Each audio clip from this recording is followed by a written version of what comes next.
noite, as amigas advogadas e amigos advogados. Eu gostaria de começar essa fala saudando todos os componentes da mesa. Não gosto muito de nominata. Gostaria de agradecer, aí sim os nomes merecem ser ditos, em nome de todas as pessoas que organizaram esse evento, em nome da doutora Aisla. É um esforço coletivo, dizíamos na hora do almoço, então faço a referência a você, Aisla, mas sintam todos os participantes envolvidos, abraçados e agradecidos por esse evento. A Abracrim está de parabéns, a OAB que auxilia o evento, todos os responsáveis. Gostaria de, além de saudar a Aisla, dizer que hoje é um dia importante e é um dia que dá esperança em dois sentidos, pelo menos para mim. É um dia que dá esperança, porque o Supremo Tribunal Federal precisou dizer o óbvio, que trânsito em julgado é trânsito em julgado. Então essa é uma luta de muito tempo para que direitos que foram postulados há 30 anos, reconhecidos, e que nós não podemos abrir mão porque não foi com sangue nosso que foi derramado que nós conquistamos, isso mostra que lutas de muito tempo dão bons resultados. Eu gostaria também de saudar a doutora Carla, dizer que em tão pouco tempo, um discurso tão impactante como o dela, fazia muito tempo que eu não assistia. Parabenizar a todos, no nome da Vanessa, pelo livro, vou ler com muita atenção, e dizer, Aisla, você fez uma gentil dedicatória dizendo que espera que eu me surpreenda com as advogadas criminais. Eu vou te dizer que eu não vou me surpreender, porque surpreender pareceria que eu teria uma expectativa aquém e que o livro me mostrou que elas são mais. Minha mãe intelectual, a quem eu tudo devo, chama-se Ada Pellegrini Grinover. Eu acho que, espero que existam mulheres tão competentes no direito quanto ela, mas acho que mais competente do que ela é difícil. E, portanto, eu sempre tive a referência no direito de que é possível ser muito competente, e para mim era natural que essa competência fosse de uma mulher. Então, eu sempre fui surpreendido desde que eu aprendi a estudar direito por essa mulher que para mim representa todas as mulheres.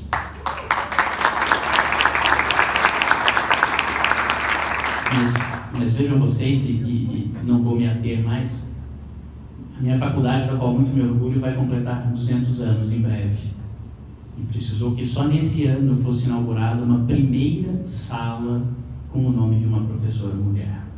Em 200 anos nós temos a primeira sala com o nome de uma professora mulher. Tomara que seja o primeiro de muitos. Bem, eu acho que é fundamental encontros como esse, seja na defesa das prerrogativas, seja em instituições que fortalecem a defesa das prerrogativas e unem a advocacia criminal, e aqui saúdo, como todos que me antecederam, o presidente Elias Matar, por esse trabalho fundamental, e pensei em que sentido eu poderia colaborar com isso? Eu sou muito mais um professor que advoga do que um advogado que dá aulas. E se de um lado é importante termos as prerrogativas fortalecidas, o advogado saber o que pode, devorar o artigo 7º do Estatuto, como foi dito aqui, se alimentar do artigo 7º, é preciso que nós tenhamos também preparo técnico, reciclagem no sentido de novos conhecimentos e não no sentido pejorativo do termo. Então, acho que nisso eu posso colaborar alguma coisa. O tema que me foi sugerido é sobre a colaboração premiada, que é um tema do momento. E eu acho que é importante falarmos de colaboração premiada, não porque eu goste dela, mas porque ela veio para ficar. E nós vamos precisar trabalhar com a colaboração premiada. Discordo de alguns que acham que fazer colaboração premiada na advocacia criminal é não ser um advogado criminal, ou é ser um meio advogado criminal.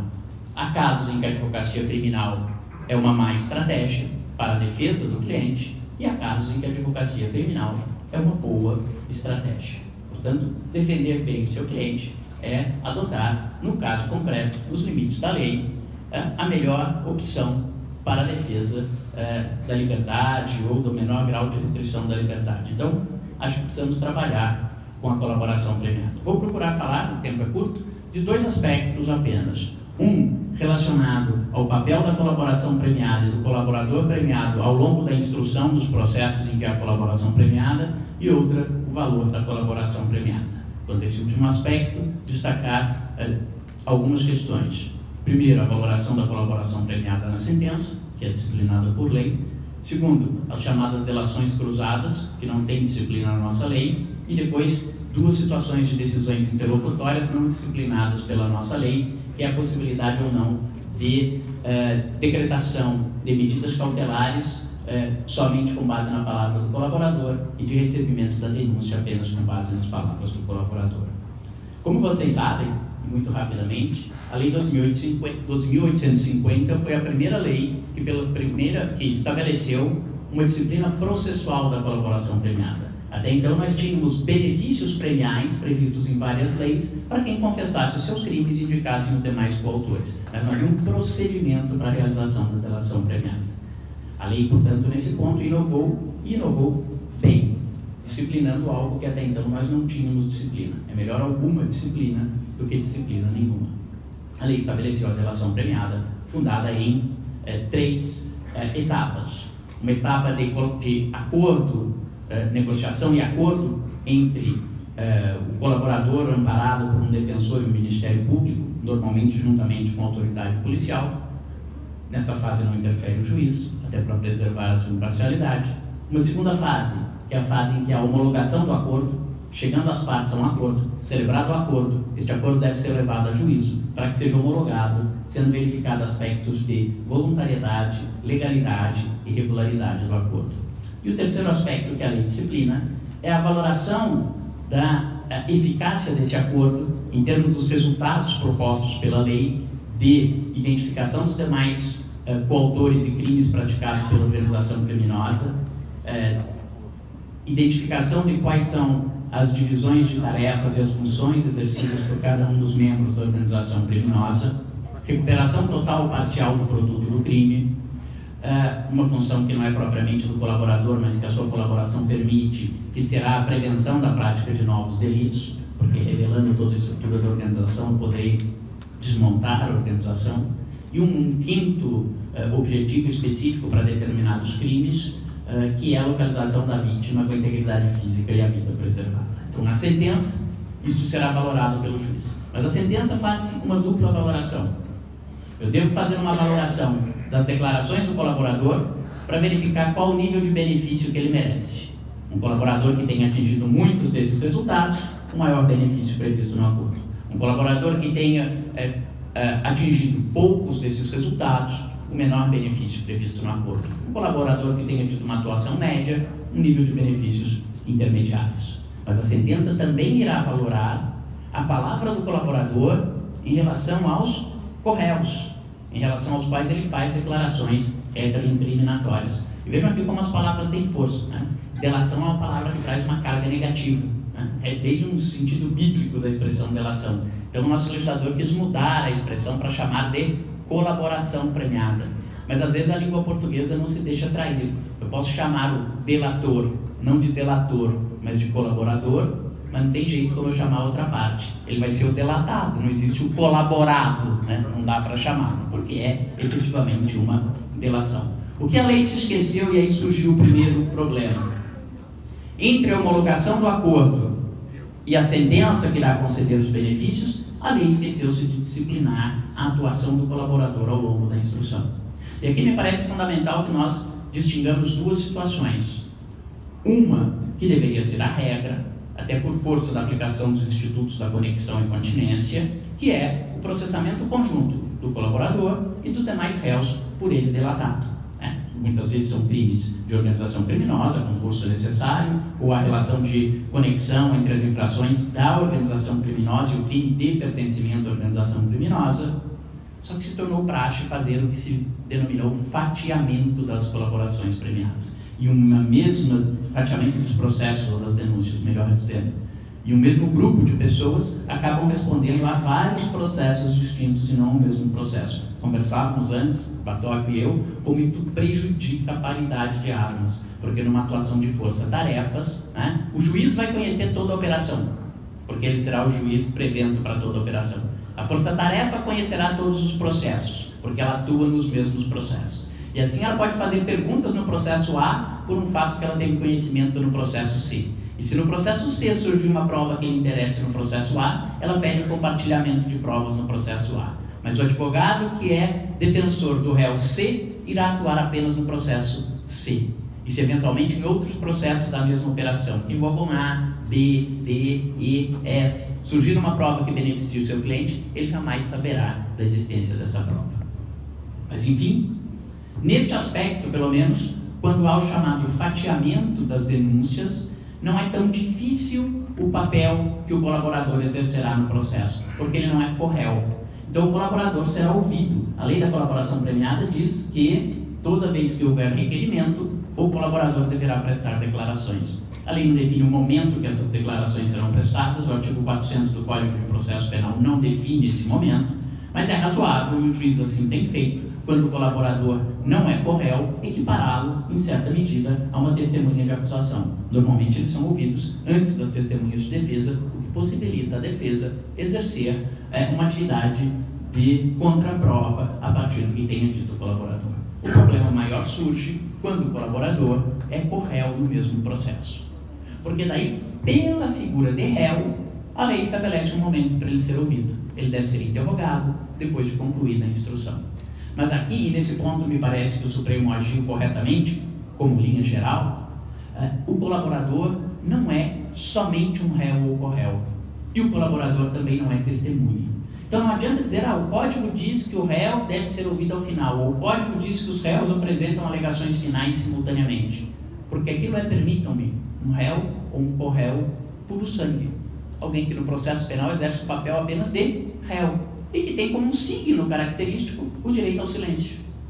A própria Lei 2.850 estabelece nos parágrafos 7º e 8º do artigo 4º que o colaborador renuncia ao seu direito ao silêncio. E renuncia justamente para que ele não possa impedir o exercício do direito ao confronto dos delatados. Porque senão o delator fala e atribui crimes aos delatados.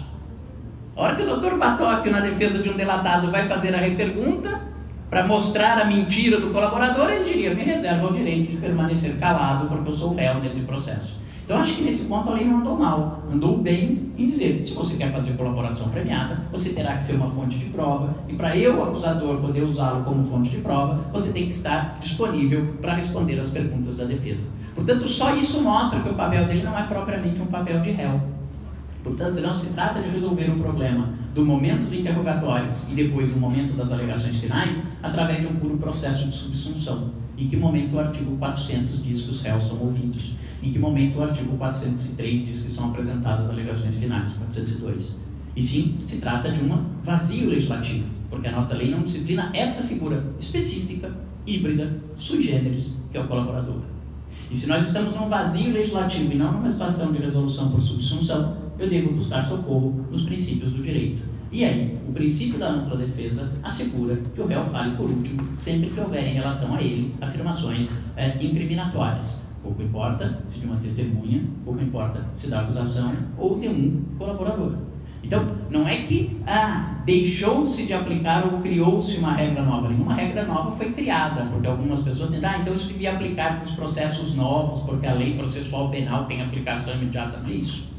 Sempre houve um vazio legislativo. E no vazio legislativo deveria se aplicar o princípio da ampla defesa. E aplicando o princípio da ampla defesa, os colaboradores deveriam, os delatados deveriam saber o que o colaborador falou. Isto vale para o interrogatório. E vejam que no caso que causou toda a polêmica,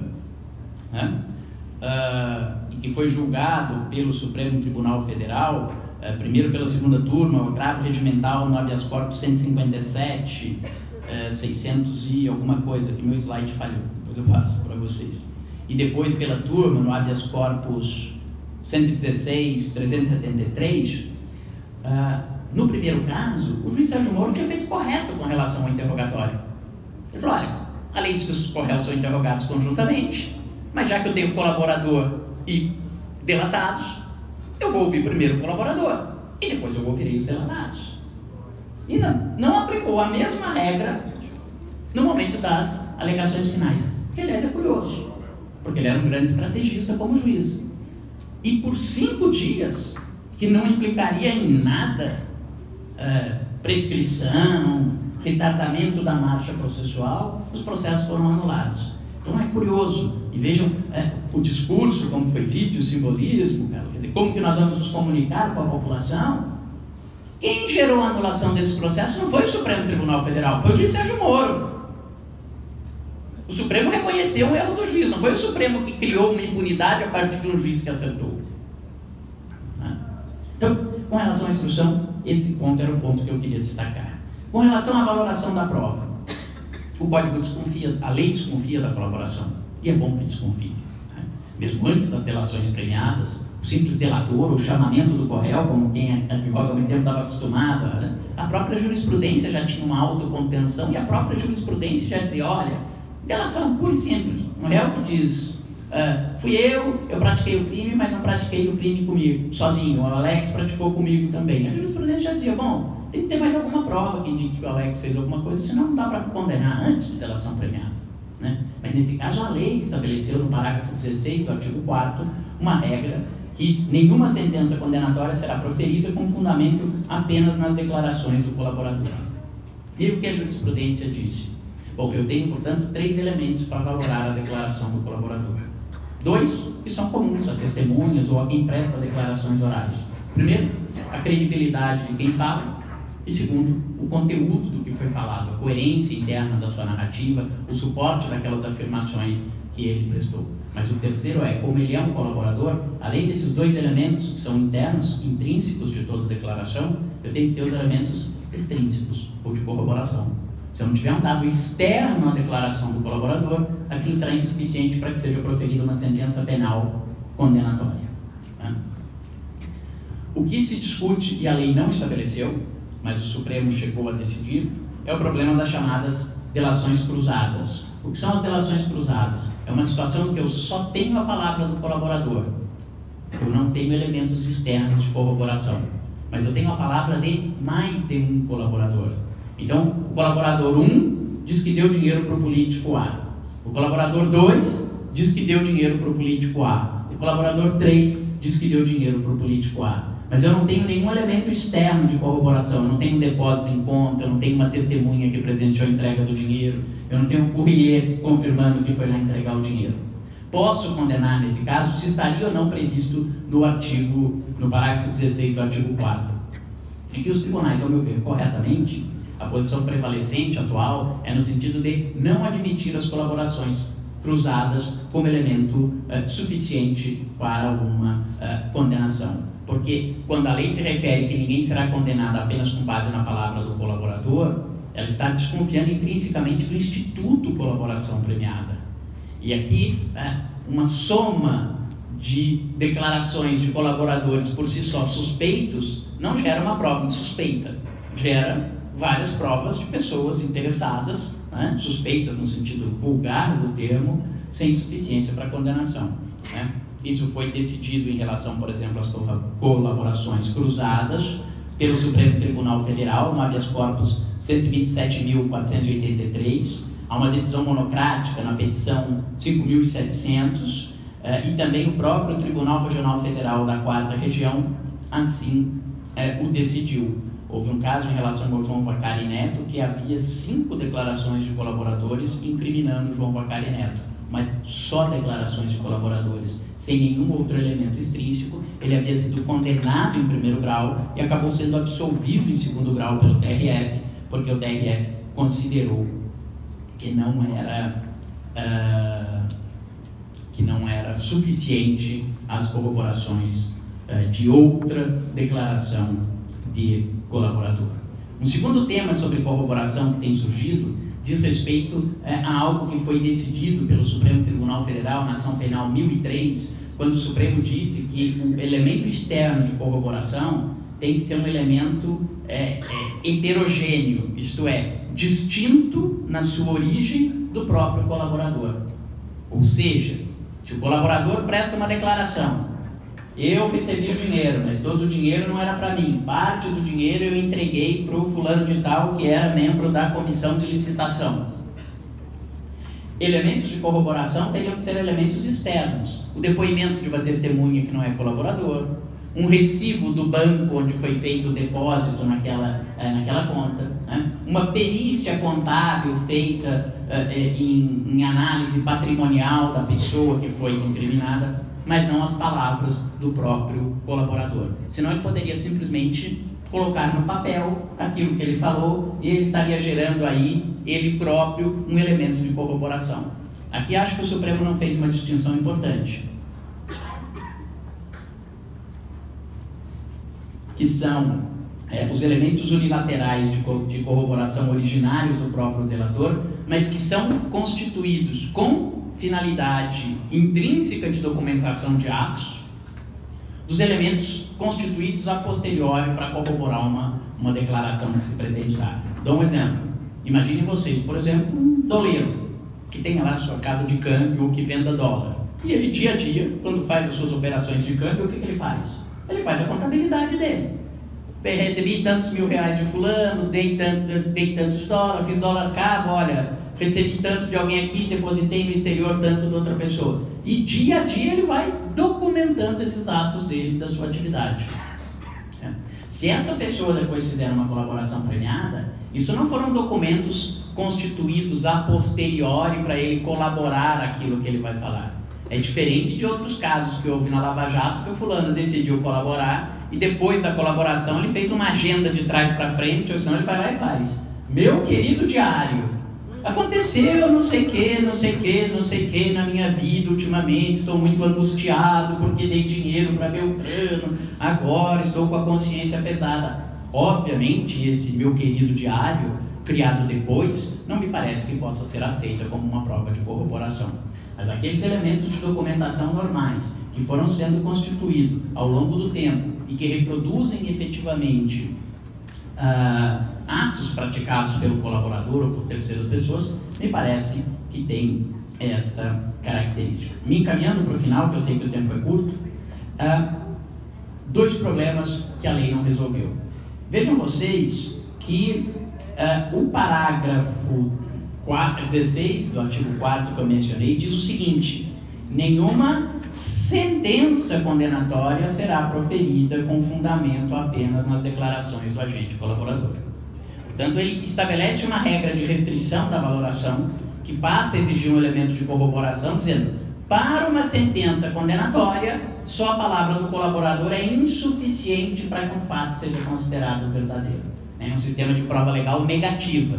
Diferente do sistema medieval em que o legislador pré-estabelecia o que era necessário para que um fato fosse considerado verdadeiro, aqui a lei só está estabelecendo o que é insuficiente para que uma afirmação fática seja considerada aprovada.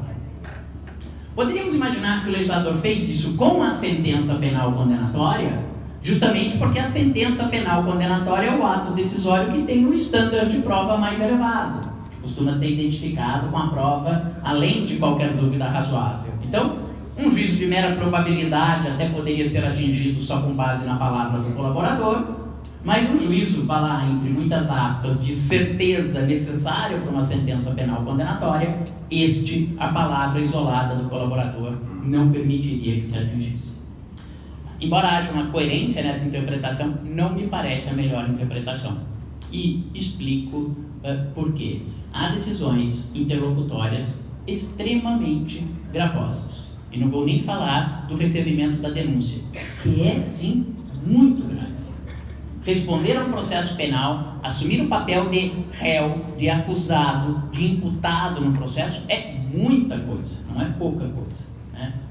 E, aliás, é curioso aqui que quando juízes ou quando promotores dizem que não tem nada demais, que não gera nenhum constrangimento ilegal ter uma denúncia recebida contra si, eu sempre digo: então, peçam vocês para que seja alterada a Lei 8.038, que para vocês estabelece o direito de uma defesa prévia verdadeira antes do recebimento da denúncia.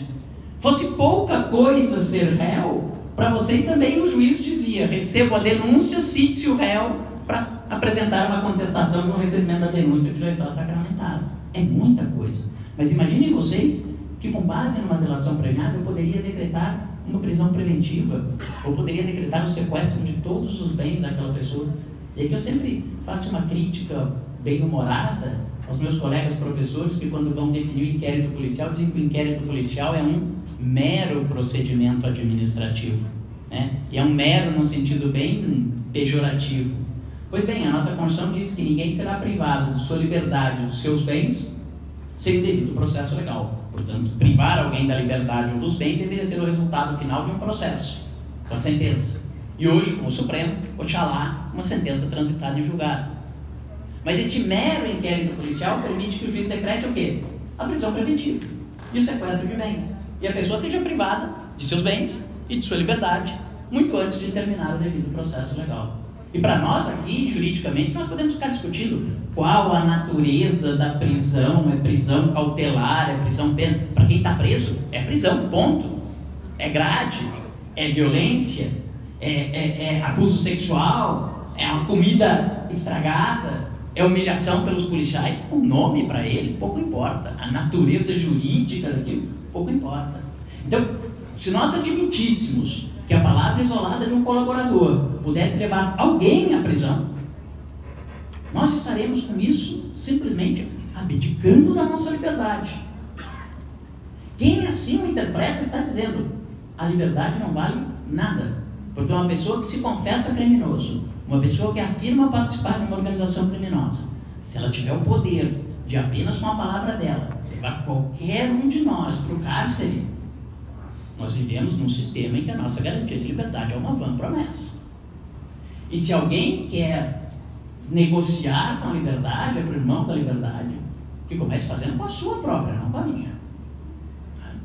Estamos combinados. Se acha que é pouca coisa, abra mão da sua. Não imponha aos outros abrir mão da sua liberdade.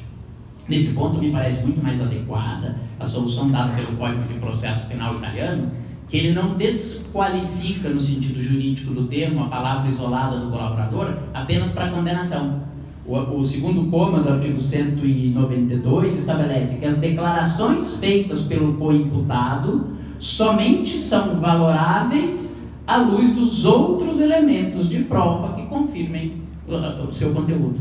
Veja que ele está falando: a sentença condenatória só poderá ser proferida. Ele está falando: juiz, se você quiser valorar declarações de colaboradores, você precisa de outros elementos que lhe corroborem. Não está dizendo se é para sentença, se é para prisão preventiva, se é para pronúncia, se é para decretação de um sequestro, para nada. Com relação ao recebimento da denúncia, aqui houve uma mudança na jurisprudência e me encaminho para o final.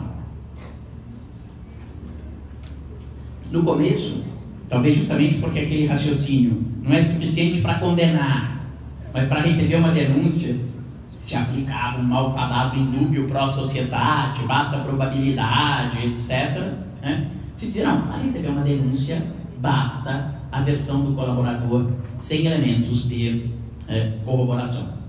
Até que o Supremo Tribunal Federal alterou essa posição numa decisão monocrática proferida primeiro no inquérito 4.442, em junho de 2018, e depois, nesta decisão, o Supremo disse, ou melhor, determinou o arquivamento de um inquérito que estava tramitando há mais de um ano, porque esgotaram-se as tentativas de buscar elementos de corroboração e nada foi encontrado, e o Supremo falou: olha, o simples estar sendo investigado no inquérito já é danoso se o colaborador falou alguma coisa de uma pessoa. Tentou-se produzir os elementos de corroboração e nada foi produzido. Nenhuma prova do que o colaborador disse foi confirmada. Eu vou deixar esse inquérito aberto indefinidamente? Isto não é possível. E depois houve uma rejeição mesmo da denúncia no inquérito 4.074, uma decisão de agosto de 2018. Depois foi seguida de outras decisões, inclusive pelo Superior Tribunal de Justiça. Aqui, o que o ministro Dias Toffoli diz é o seguinte: olha, se para condenar eu preciso ter elementos de corroboração, uma denúncia oferecida sem elementos de corroboração, ela poderia até ter uma probabilidade, mas se lá na frente ele não vai ser condenado, não dá para receber a denúncia. Eu acho que o raciocínio precisa ser um pouco mais elaborado, mas ele é correto. Nós sempre pensamos na justa causa, fumus comissi delicti, fundamento razoável para acusação, deixe o nome que quiser, prova da materialidade, indícios de autoria, Nós sempre pensamos na justa causa apenas sob uma ótica retrospectiva, isto é, olhando para trás. O que foi feito até hoje no inquérito me dá a prova da materialidade de indícios suficientes de autoria? Sim, eu tenho justa causa, a denúncia pode ser recebida. Agora é preciso ter certeza para receber a denúncia? Não, mas uma probabilidade basta. Isso é o que normalmente nós trabalhamos. Mas sendo inegável o caráter infamante do processo penal, que os espanhóis chamam de pena de banquilho, que é o simples fato de estar no banco dos réus, já é uma pena. E Carnelutti, nas misérias do processo penal, antes de justiça consensual, em que se aplicava integralmente a ideia do nullum crime, nulla pena, sine judicio, dizia desta contradição intrínseca do processo penal. Não é possível punir sem antes processar, mas estar sendo processado já é uma forma de estar punindo o acusado. Mas vejam, é preciso que nós comecemos a ter também uma ótica não apenas retrospectiva da justa causa, mas uma ótica prospectiva, um olhar para o futuro. E digo isso porque todo mundo que advoga na área criminal já deve ter um caso em que diz: tudo bem, o inquérito indica alguma probabilidade, mas é evidente que todas as fontes de prova já foram esgotadas no inquérito e que daqui para frente nada mais é viável de ser produzido. Então, nesse caso, eu sei que eu tenho uma probabilidade inicial e que dali para frente eu vou ter só o quê? Probabilidade. E que no final eu vou exigir certeza e não houve esse incremento probatório para aquela probabilidade se transformar em certeza. A pergunta é: por que processar uma pessoa nesse caso? Só para rotulizá-la. Só para que ela fique com a escarlate de você foi réu no processo criminal. Que para ele é só para manchar a sua imagem, que para o Ministério Público é só um gozo pela maldade, e que para o Poder Judiciário é desperdício de atividade processual de um processo absolutamente inviável. Então, nesse sentido, me parece que o ministro Dias Toffoli está correto. Mas exigir um pouquinho de um esforço argumentativo maior. Ou seja, não basta dizer, se só tem a palavra do colaborador, não recebo a denúncia. Se eu só tenho a palavra do colaborador e não é viável, não é possível prognosticar qualquer elemento a mais que indique o incremento desses dados, a denúncia não pode prosseguir. Com isso eu encerro, eu sei que meu tempo já se esgotou, mas queria dizer duas palavras sobre o aspecto geral da colaboração. Isso vai ao encontro ao que o Guilherme disse e ao que muitos que me antecederam disseram. O processo penal é classicamente um processo de antagonismo. Quando se fala em paridade de armas, quando se fala em par condício e quando se fala em partes, todas essas palavras têm o mesmo prefixo par, que indica dualidade, dois sujeitos interessados e, portanto, em conflito. Isto não é ruim, isto é bom. É do conflito, de uma antítese, de uma contradição entre tese e antítese, que sai uma síntese de melhor qualidade. Portanto, se eu tenho partes antagônicas exercendo efetivamente seus papéis, elas são antagonistas entre si, mas colaboradores para o juiz, porque o juiz extrairá uma decisão de melhor qualidade. E o processo penal sempre foi assim. O que a justiça consensual traz, e a colaboração premiada é uma forma de justiça consensual, é acabar com a dualidade intrínseca do processo penal. Uma dualidade que permite o funcionamento de um instrumento dialético interno no processo, que é um potente motor epistêmico, um potente instrumento para a busca da verdade. Isso não é processo, isso é na nossa vida. Vamos falar e vamos comunicar. Se alguém tiver um parente doente, você receber um telefonema agora e falar: esse parente querido está doente, o médico diz que ele tem que ser operado amanhã cedo de uma doença gravíssima, correndo um grande risco de falecer. Você vai falar o quê? Nossa, mas é isso mesmo? Será que esse médico está certo? É tão grave assim? Mas ele já vai entrar amanhã na mesa de cirurgia? Normalmente nós vamos falar o quê? Será que não era melhor pegar uma segunda opinião? E aquela segunda opinião vai corroborar a primeira opinião, nós vamos falar: infelizmente acho que é isso. Ou o segundo médico vai dizer: não é assim, eu pensaria num outro tratamento, talvez algo não tão agressivo. E às vezes nós podemos dizer: bom, então vamos buscar uma terceira opinião. Isso é da nossa vida, a dialética nos permite isso. Só que o Ministério Público não só quis acabar com essa dialética através da figura da colaboração, como pior, e isso é o que nós estamos enfrentando hoje, Guilherme, quando você, o que fazer com essas pessoas? É que ou você é colaborador, ou a antítese de quem colabora, e aí vale uma máxima da guerra: se não pode vencer o inimigo, alice a ele. Por outro lado, quem não é colaborador hoje para o Ministério Público, não é mais parte contrária, é inimigo, e é tratado como tal. Então, a colaboração premiada trouxe esse antagonismo, transformou, melhor dizendo, esse antagonismo saudável do processo penal. Eu tenho uma parte contrária, isso é do dia a dia. Às vezes eu tenho razão, às vezes ela tem razão, às vezes eu faço um requerimento, ela concorda, às vezes ela não concorda, mas transformou a parte contrária em inimigo.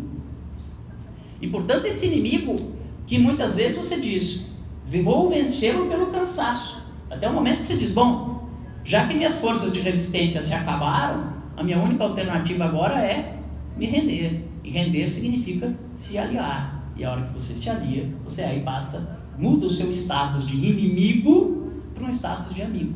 Vejam que as palavras têm força e a lei chamou esse amigo de colaborador. Ou você colabora, ou você é inimigo. E com isso, nós temos situações de processos penais na Operação Lava Jato, em que eu tenho 20 denunciados, dos quais 18 são colaboradores e 2 negam aquela acusação. Qual o destino desse processo? Qual a chance de eu ter um contraditório efetivo nesse processo? Absolutamente nenhuma. E o processo vira uma chancela de um jogo de cartas marcadas. Então, por isso é que eu quis muito rapidamente dar esses elementos, dar alguns julgados, porque já que é assim, já que nós vamos ter colaborações premiadas e vamos ter, não vai existir mais um processo penal sem colaboração premiada, se alguma mensagem puder assim, ela é ruim, ela é perigosa, ela flerta com o autoritarismo, porque toda vez que eu reúno o poder, eu diminuo o controle e diminuo a possibilidade de mecanismo de contenção do poder. Isso foi assim no processo inquisitório, que eu tinha um único inquisidor, isso está sendo assim com a colaboração premiada. Mas já que vamos ter que trabalhar com ela, nós devemos nos capacitar, termos instrumentos para poder saber operar com esse mecanismo.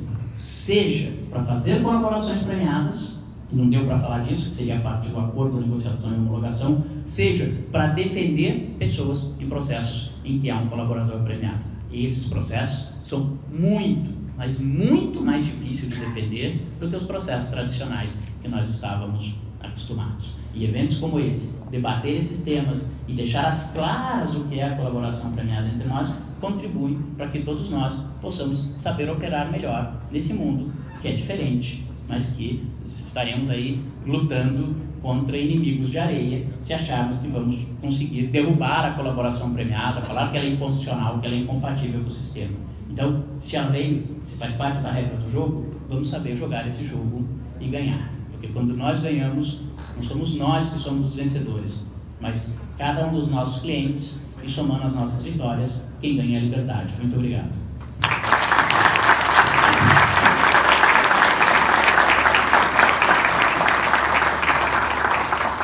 Muito obrigado ao palestrante e aos debatedores que comporam o terceiro e último painel